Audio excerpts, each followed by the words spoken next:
In part 2 of module 22, I'll go through another example. This one's a sequence detector. So we're going to detect a sequence of bits on a single input. So for example, we could detect some sequence like 1, 0, 1, 1. And so our input, D, would be, here's our waveform with time on the x-axis, would be 1, 0, 1, the next clock cycle 1, and dot, dot, dot. So this is the same as exercise 1 from the week 14 practice exercises. So we're going to design an FSM that detects the following sequence of bits. In this case, we're going to detect this sequence, 1, 0, 0. A new value of D is given just after each clock edge. The output F, the found output, should become 1 every time the correct sequence of bits is detected. So this is called a serial input, D. And so here's an example sequence of what D could be. Again, kind of randomly putting these values. And so if we look at this sequence of bits, well, we have a 1, 0, 0 here, here, here, again here, and here. So the F output, the found output, should assert after it's found that first sequence, the second, third, fourth, and fifth instance of that sequence, the 1, 0, 0 sequence. Okay, and again, remember that's a single bit input D, but in time it's changing. So it's a 1, and a 0, then a 1, and a 0, and a 0, and a 0, and then a 1, and a 1, and blah, blah, blah. So there's our waveform of that signal. So the first thing we want to do is draw the black box so that we're clear on what the interfaces are for this FSM. We always have the clock input and the reset input. So an FSM always has those two inputs. We need to be able to reset it to get it into a known state when it starts up. And then in this case we have the D input that has the data on it, the serial data. And then we have the F output. And now we want to draw the state transition diagram. So we always want to start with some state that has a reset input into it. So we always have this state, we call it the reset state, because at reset, when reset asserts, no matter what the current state of the system is, it goes into that state, the reset state. So we're going to call this the SR state, the reset state. We're going to call this the SR state. We could name it anything. Before we've used S0, S1, S2, S3. So we're going to name it, in this case, SR. So upon reset, it's going to go into that state. And now we're going to start looking for our sequence. Remember, the sequence we're looking for is 1, 0, 0 on the input D. And so first thing we do in any FSM is we draw the path of what happens when we successfully find the sequence we want or do the sequence that we'd like for the FSM to perform. And then after that, we'll look at the exceptional cases, what happens when we don't see that sequence. So in this case, the first thing we wanted to detect is a 1 on D. So D equals 1. We could write it like that, or we could also write it like this. And then we'll go to, let's call that the S1 state. That means if you're in the S1 state, it means we found the first bit of our desired sequence. Then the next thing we're looking for is a 0. So we'll say if D is low, in other words, D bar, then we'll go to let's call this the S10 state. So that means we found, if you're in the S10 state, we found the first part of the sequence, the 1 followed by the 0. Then the next bit we're looking for is another 0. So we'll make the transition out of that state, D bar. Again, I could also have written that as D equals 0. And we'll go into, let's name it the S100 state. So if we're in the S100 state at that point we've found the sequence we're looking for, and we can assert the F output. So F is asserted in the S100 state. To avoid clutter, we only draw or list the output in the state where it's asserted. In all other states, F is 0. So that's the first step in drawing the state transition diagram.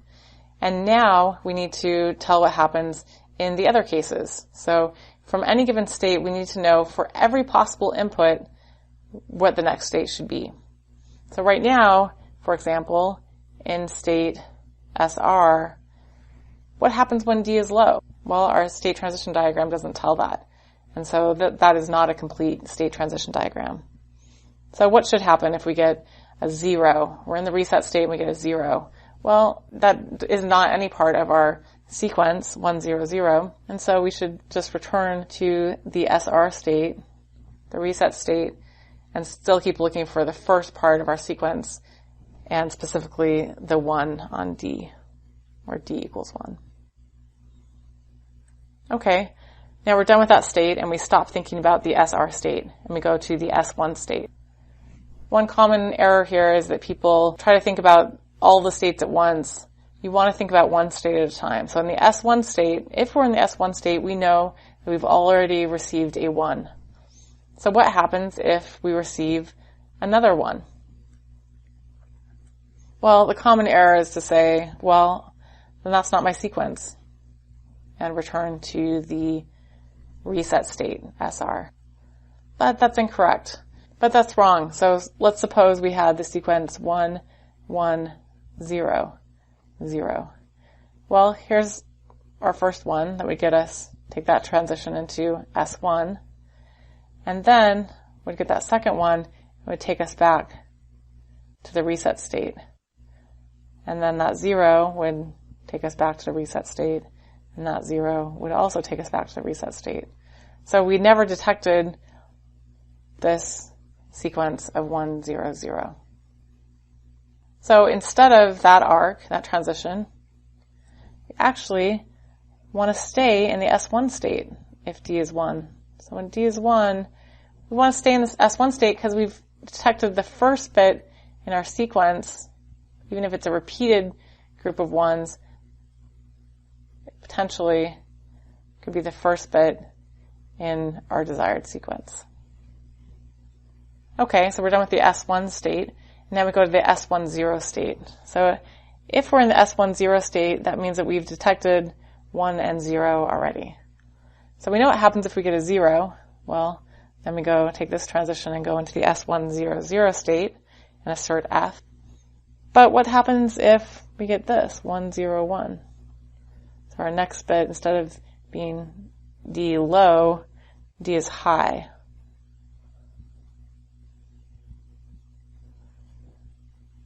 Well, again, the tempting thing to do here is to say, okay, well, D is high, not what I wanted, and go back to the reset state.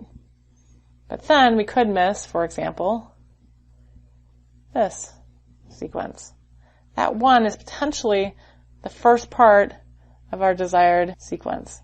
And so what we actually want to do here is we actually want to go to the S1 state if D is high. So we've gotten the first, if we're in the S10 state, we've gotten the first 1, 0, and if we get a 1, then we go to the S1 state to indicate we found the first bit in our desired sequence, the 1. Okay, and now we look at the last state, S100. Again, we forget about the other states. We don't worry about SR, S1, and S10. We know that if we're in the S100 state, we've received in the previous 3 bits on D, we've seen 1, 0, 0. And so we assert F, but what should happen next? Well, the tempting thing to do here is to do this. Well, go back to reset, start looking for the desired sequence. But remember that a transition happens at each clock edge. So let's show why this is an error. So if we have the sequence 1, 0, 0, so we know that that's what we just had, and next clock edge, Well, we get a new bit, could be a 1, for example. We return to SR, and now we get the next bit. So we've basically missed that bit. We've missed that 1 because we took this transition independent of what D is. And then we get a 0, suppose, on the next clock edge. All right, that takes this transition. And we get a 0. Okay, it takes that transition again. And we've missed that sequence, the 1, 0, 0 sequence there. So what we actually want to do is, if D is 1, we want to go to the S1 state, because that indicates we've found the first bit in our sequence, or potentially found our sequence. We found the first bit in that sequence. If we get a 0 though, so again, remember before that we have the 1, 0, 0. The next bit is, if it's 1, we go to the S1 state. But if it's 0, now we can go to the reset state because we haven't found any part of the next sequence. So if we had 1, 0, 0, we're in the S1, 0, 0 state. Our next bit is 0. Well, that doesn't help at all. That's not any part of the sequence, or the first part of the sequence. We need this to be a 1. And so we return to, in fact, the reset state. So now we can see that our state transition diagram is complete because it can deterministically knows, given the state, for example, SR, and the inputs, so any input, D or D bar, we know what the next state should be. And here is the state transition diagram drawn out for you. And here we've used the D equals 0 nomenclature instead of D bar, and D equals 1 instead of D. So either one of those works. So the next thing we want to do now is to take our state transition diagram and turn it into our state transition table, also called our next state table. And we're basically writing the state transition diagram in table form. So we have the current state and the input, or inputs, in this case we just have 1, on the left, and the next state on the right. So if our current state is SR, and our input D is low, next state should be SR. Our current state is SR and D is high, this transition here.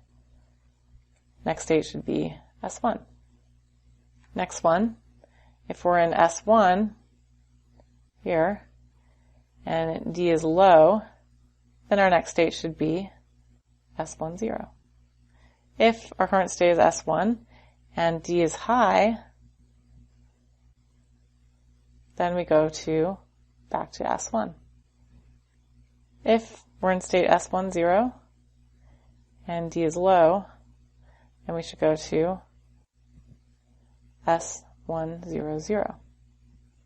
If we're in state S1, 0 and D is high, then we should go to S1. If we're in state S1, 0, 0 and D is low, then we should go to state SR, the reset state. If we're in S1, 0, 0 and D is high, then we should go to S1, state S1. Okay, so now we need to encode our state transition table. This current version is the unencoded state transition table. So we can choose our state bits. So we have 4 states, so we need at least 2 state bits. So let's just choose our encoding. Here we have our state bits, or our states, and our state bits. We need 2, so state bit 1 and state bit 0. We can list our states. We have the SR state, the S1 state, the S1, 0 state, and the S1, 0, 0 state. So let's make this 0, 0, 0, 1, 1, 0, and 1, 1. Now we can take these encodings and just translate our state transition table. Again, we have our current state on the left, and our input on the left, and our next state on the right. Okay, so we just take that top row and convert it. SR, we're going to use whatever we have in our encoding down here. Well, it's just 0, 0. D is low, and the next state should be SR, 0, 0. Next row, again SR, but now D is high. Next state should be S1. Encoding is 0, 1 for S1. Next row, we have S1, which is encoded as 0, 1. D is low, next state should be S1, 0. It's encoded as the state bits 1, 0. Next row, state 1, D is high, next state should be S1. Next row, S1, 0, we've encoded that as 1, 0, D is low, next state should be S1, 0, 0, we've encoded that as 1, 1. S1, 0, state 1, 0, D is high now, next state should be state 1, which we've encoded as 0, 1. Now the last two rows, if we are in state S1, 0, 0, encoded that as 1, 1. D is low, next state should be the reset state. For 1, 1 and D is high, the next state should be state S1, which we've encoded as 0, 1. So here we have the state transition table and the encoded state transition table written out nicely.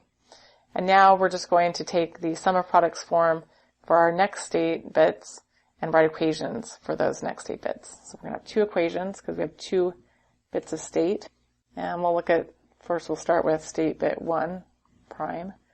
So S1 prime is going to be, well, let's see, there's a 1 here.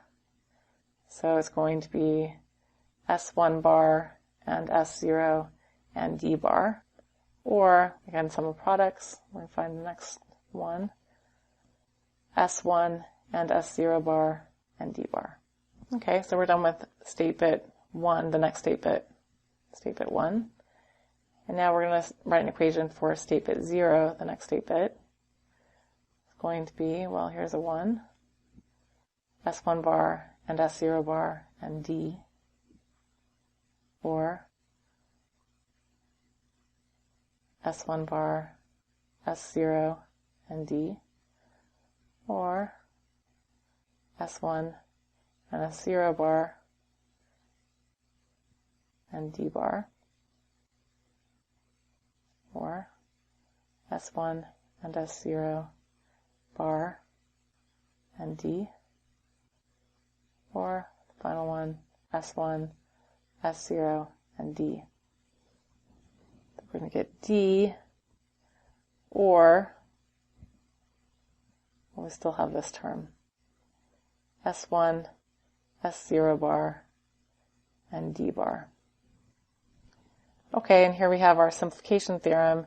D or D bar and something is just going to be equal to D or that something, S1 and S0 bar. And again, you could put that into a K-map and get the same result. So here are our next state equations written out nicely. Now we're going to write an output table. So the output table has the current state on the left and the output or outputs on the right. In this case, we just have a single output, the F output. Common error here is to put the current state and the inputs on the left-hand side of this output table. That is incorrect. So we list our states, SR, S1, S10, and S100. And our output depends only on the current state. If the current state is 100, the output should be high. In all other states, the output should be low. Now we can encode this output table. And we just use our encodings from before, from when we did the next state table. So SR is 00, S1 is 01, S10 is 10, and S100 is 11. And we can write these as our state bits 1 to 0. So again, sum of products, we can see that F is just equal to S1 and S0. So both S1 is high and S0 is high. We'll make F assert B1. And here we have it typed out nicely. So now the last step is to take our next state equations, and our output equations. In this case, we have a single output, and turn that into a schematic. So the first thing we do is we draw our state register. We have 2 bits of state, S1 and S0. Remember, S1 is not the same as state S1. Remember, S sub 1 is a state bit, and S1, big S, big 1, is the name of a state. Okay, so we have our state bits, and we always put a clock into it, and the reset input. Actually, in practice, people forget to hook up their clock or their reset, and their circuit doesn't work, and they don't understand why. So draw our schematic, and then also in practice, remember to always add your clock and reset connections.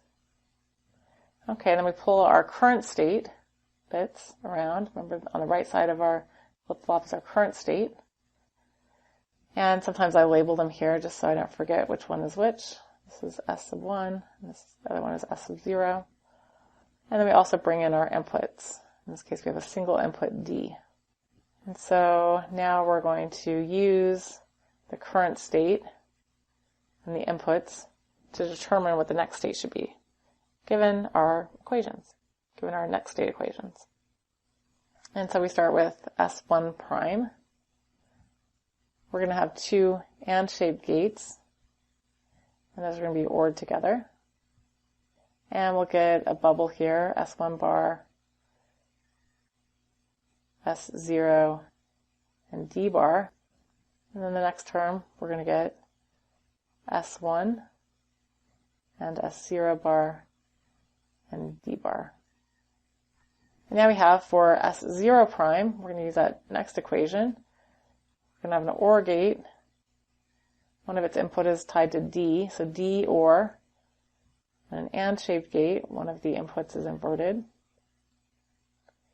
D OR S1 and S0 bar.